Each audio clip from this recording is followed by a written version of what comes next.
नवीनतम प्रगति।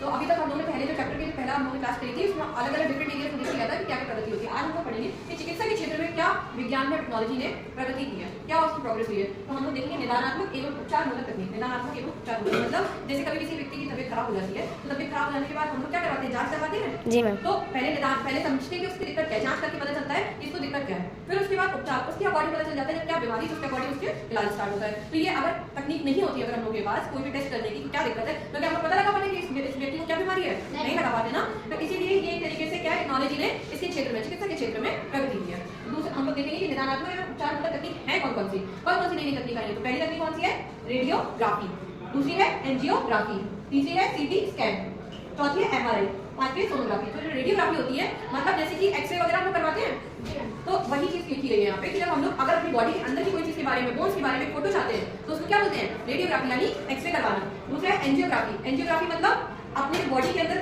नसें रहती हैं, ब्लड वेसल्स रहती हैं, ब्लड वेसल्स के अंदर की भी अगर हमें जानकारी चाहिए तो एंजियोग्राफी करवाते हैं। आई समझ में, उसमें क्या करवाते हैं, एंजियोग्राफी। साथ में बोलिए एंजियोग्राफी। Very good. थर्ड है हम लोग का सीटी स्कैन। सीटी स्कैन में भी क्या होता है कि अपनी बॉडी के अंदर की ब्लड वेसल्स, बोन्स और सब चीजों का जो फोटो आ जाता है, क्लिक करके फोटो आ जाता है हम लोग का, उसको क्या बोलते हैं, सीटी स्कैन। सीटी स्कैन से हम लोग की बॉडी के अंदर क्या क्या दिक्कत है या क्या बिल्कुल सही है, ये सारी चीजों के बारे में हम लोग को एक वो आ जाती है, फिल्म आ जाती है। बॉडी के अंदर की बाहर अंदर की चीज को बाहर को देखना होगा तो कौन से इस पे देखा जाएगा, इन पांचों से हम लोग अंदर की चीजों को देख सकते हैं, ठीक है, एक फिल्म में।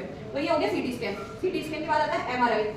एमआरआई का मतलब क्या है, मैग्नेटिक रेजोनेंस इमेजिंग। इसमें क्या होता है, जो एमआरआई होता है इसके अंदर सॉफ्ट टिश्यूज और ऐसे टिश्यूज जैसे कि लोगों को कैंसर होता है, कैसे पता चलता है ये एमआरआई का टेस्ट कराने के बाद। तो जो सॉफ्ट टिश्यूज होते हैं अगर उनमें कोई दिक्कत भी आ रही है तो इतनी बारीकी से कौन से स्कैन करके देता है, एमआरआई। एमआरआई आई समझ में, एमआरआई उसको क्या बोलते हैं, magnetic resonance imaging. Sonography. Sonography में भी अपने अंदर की बॉडी का क्या बोलते हैं, आपको बाहर जो अंदर हलचल चल रही है उसके बारे में पता चल जाता है। सुना होगा अल्ट्रासाउंड, जी मैम। जी मैम। तो वो सोनोग्राफी अल्ट्रासाउंड एक ही बात समझ लीजिए आप, ठीक है।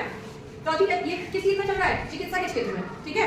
हेल्थ और मेडिकल फैसिलिटीज में क्या क्या हम लोग के चेंजेस आए हैं उसके बारे में बात कर रहे हैं, ठीक है। और टेलीचिकित्सा। टेलीचिकित्सा मतलब आप एक फोन कॉल करिए देश विदेश या इंडिया से भी बाहर के लोगों से आप किसी डॉक्टर से कंसल्ट कर सकते हैं। वो अपनी कंसल्टेंसी फीस लेंगे और आपको आपके बीमारी के हिसाब से आप जो अपने बताएंगे दिक्कत है उसके हिसाब से वो आपको उसका दवाई बता देंगे, प्रिस्क्रिप्शन दे देंगे और आप मतलब फोन पे आपको जाना भी ना हो, घर बैठे आपको टेलीकम्युनिकेशन से दवाई मिल सकती है, आपको राय मिल सकती है, एडवाइस मिल सकती है, कंसल्टेशन हो सकता है। अंग प्रत्यारोपण मतलब ऑर्गन ट्रांसप्लांट। जैसे कभी कोई मृत व्यक्ति होता है, जब वो मृत हो जाता है तो उसके ऑर्गन्स होते हैं, उसके जो ऑर्गन्स होते हैं जैसे हिंदूज में क्या करते हैं उसको जला दिया, डेड हो जाता है और मुसलमान दफना दिया जाता है। लेकिन आजकल एक बहुत अच्छी फैसिलिटी आ चुकी है, बहुत अच्छी साइंस में टेक्नोलॉजी आ चुकी है, अंग प्रत्यारोपण। ऐसा कोई व्यक्ति जो बीमार है, ठीक है, जो जिसका लिवर खराब हो गया, तो जो डेड व्यक्ति है वो अपना डोनेट कर देता है, उसका लिवर निकाल के दूसरे व्यक्ति में लगा दिया जाता है जिसका लिवर खराब हो गया, तो उसको लिवर की जरूरत है। और डेड व्यक्ति क्या हुआ, उसका तो लिवर वो तो जल जाएगा, दफना दिया जाएगा, तो वो अपना डोनेट कर देते हैं, दान कर देते हैं अपने अंग। जैसे कि हार्ट ट्रांसप्लांट हो जाता है, लिवर ट्रांसप्लांट होता है, किडनी ट्रांसप्लांट होता है और कभी-कभी तो बिना मृत्यु में भी कोई अपना ट्रांसप्लांट